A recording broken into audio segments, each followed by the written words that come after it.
Restauração. Restauração, restaurar.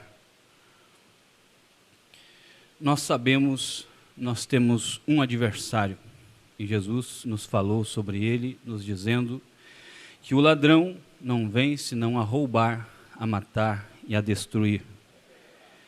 Mas Jesus disse: eu vim para que tenham vida e a tenham em abundância. Então nós temos um adversário, mas também nós temos um grande amigo. Nós temos um Senhor, nós temos um Salvador. Louvado seja Deus. E nós temos uma mensagem de Deus para nós, enviada por um profeta. Da mesma forma que Deus mandou Moisés para o Egito, Deus mandou William Branham no nosso tempo para chamar um povo para fora, para restaurar a fé original na palavra de Deus. E o profeta diz: restaurar significa voltar ao proprietário precedente ou trazer de volta ao estado de condição anterior. E nós podemos impor um direito para sermos restaurados. Veja, restaurar significa trazer de volta ou restaurar um direito. Um direito pode ser compelido. Agora, para trazer qualquer coisa de volta ao seu legítimo dono, onde ele pertence, portanto, de alguma forma, isto se afastou do seu legítimo dono e pode vagar por qualquer lado, mas restaurar é trazer de volta a quem isto realmente pertence, ou trazer de volta ao seu estado natural, onde isto estava pela primeira vez. Trazer isto de volta à sua condição natural. E em ordem para fazer isto, nós temos direito de forçar, se há uma lei, forçar esta condição legítima de restauração, restaurar. Deus deixou algumas coisas para Israel, que quando alguém furtava alguma coisa de alguém, aquela pessoa era punida e ela tinha que restaurar. Ela tinha que devolver aquilo. E a lei de Deus não é como a lei do homem, que você tem que devolver. A lei do Brasil, eles nem devolvem.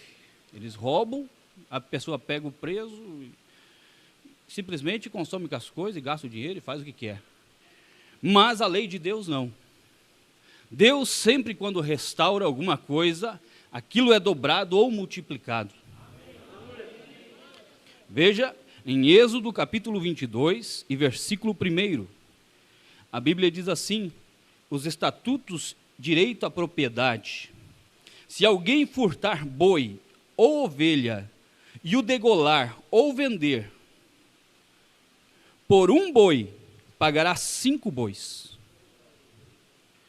Por um boi pagará 5 bois, e pela ovelha 4 ovelhas.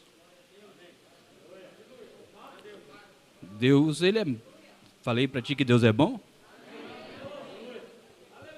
Deus é maravilhoso. Jó, você abriu? Capítulo 42, versículo 10. A Bíblia diz assim: e o Senhor virou o cativeiro de Jó quando orava pelos seus amigos, e o Senhor acrescentou em dobro a tudo quanto Jó antes possuía. Aleluia! O diabo foi dentro do jardim do Éden e derrubou Eva. Uma mulher. Deus levantou uma raça inteira. Levantou uma noiva e disse pelo profeta: essa não vai cair. O diabo se atirou numa furada. Ele achou que ele poderia ganhar de você. Ele achou que ele poderia ganhar de Deus. Ele se meteu no buraco, ele se meteu no inferno, ele se meteu no lago de fogo. Porque Deus, na sua presciência, já tinha em seu pensamento uma lei de restauração para o homem, já tinha uma lei de restauração para o ser humano, para restaurar a sua identidade de volta, a sua propriedade natural de novo. Deus é Deus. Porque quando nós viemos do mundo, nós muitas vezes não trazemos muitos amigos. Muitas vezes os nossos pais não nos querem como companheiros. Muitas vezes os nossos amigos já não querem mais como companheiros. Mas quando você entra para o time de Cristo,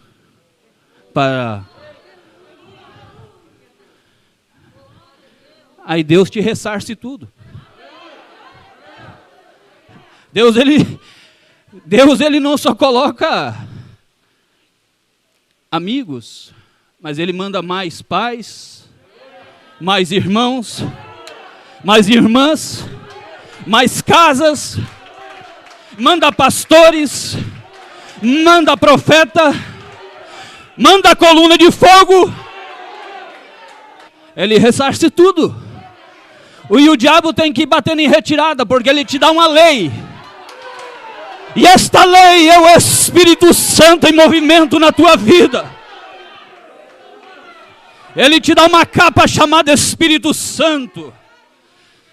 Ele te dá uma proteção que antes você não tinha. Ele te dá algo que antes você não tinha. Você andava desprotegido, você andava ao léu na vida. Porque o diabo veio para saquear a tua vida. Quando você nasceu, ele já começou saqueando tudo que você tinha. Mas Deus não, Ele começa restaurando tudo que você tem. E se você vem enfermo para os pés do Senhor, Ele tem Isaías 53 para você. Se você vem com um monte de pecados, Ele tem Romanos 8, nenhuma condenação há para os que estão em Cristo Jesus, que não andam segundo a carne, mas segundo o Espírito.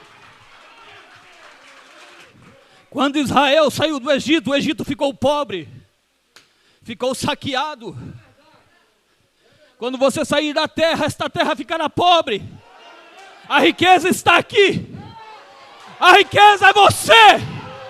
A riqueza é a palavra em você. A riqueza é o Espírito Santo em mim e você. Aquela é a foto da coluna de fogo.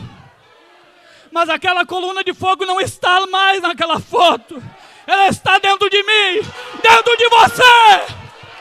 Aleluia!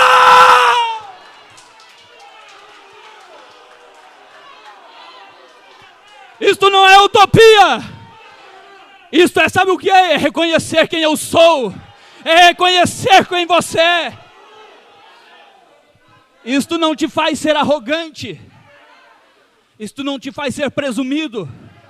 Isto te faz ser humilde e dizer: Senhor, eu sei que a tua glória habita em mim.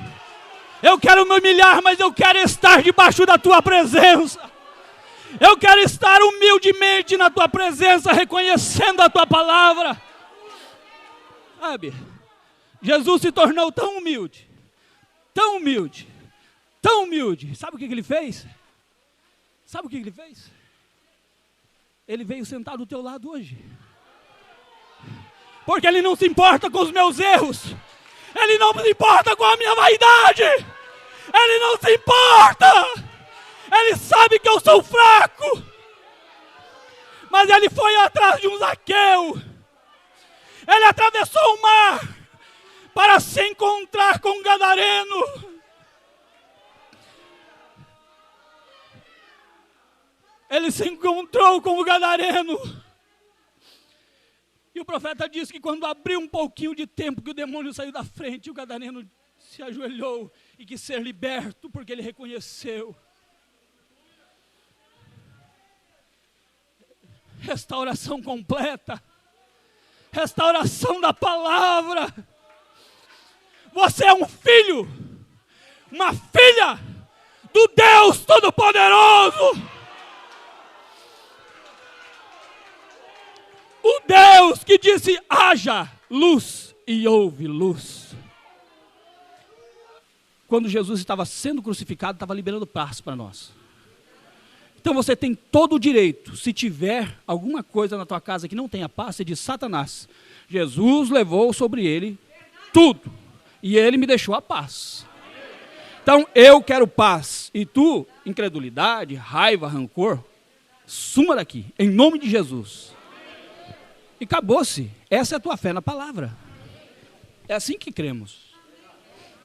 O profeta estava contando uma experiência ali nos Estados Unidos, no tempo que eles iam 2.400 quilômetros para assistir uma escola dominical, um culto que o profeta estava pregando. Aquele irmão, ele fez 2.400 quilômetros para ir à igreja. E chegou, estacionou o carro ali perto da igreja e roubaram o carro dele. E aí, o diabo não vem para matar, roubar e destruir? Mas Jesus vem para dar vida. E vida com abundância. Chegou o ladrão e pegou o carro do irmão, com as roupas, com o dinheiro, com tudo. 2.400 quilômetros, era 1.200 para vir e 1.200 para voltar. E levou embora. Irmão Evans. E ali sai o profeta de Deus, conjuntamente com aqueles irmãos, sabendo isto que Deus deu para nós, pegaram, se colocaram de joelhos e foram orando. Senhor, o irmão Evans veio para assistir o culto. Veja, quando você está no caminho provido por Deus, Deus, ele faz coisa. Deus faz coisa por você que... Senhor, o irmão Evans precisa voltar para casa, ele não tem dinheiro, não tem carro, ele não tem nada, ele precisa da roupa para voltar embora. O profeta de Deus disse que viu quando o Espírito Santo foi e pairou sobre aquele motorista. E ele teve um temor tão grande, que ele voltou e estacionou a poucos metros da igreja. E devolveu o carro do irmão Evans. Aleluia! Eu quero te dizer nesta noite, se Deus moveu o seu espírito para trazer um carro de volta, o que Ele não fará por uma pessoa que precisa se converter? Por uma enfermidade que essa pessoa tem. O anjo do Senhor é o mesmo que estava nas reuniões do profeta. E nós sabemos que ele saía em alta velocidade, quando ele voltava, os problemas estavam resolvidos. O anjo do Senhor continua o mesmo. O nosso Deus continua o mesmo. A operação de milagres e maravilhas continua a mesma. Deus é o mesmo ontem, hoje e eternamente. Ele não mudou em sua natureza. Mas Ele é o mesmo.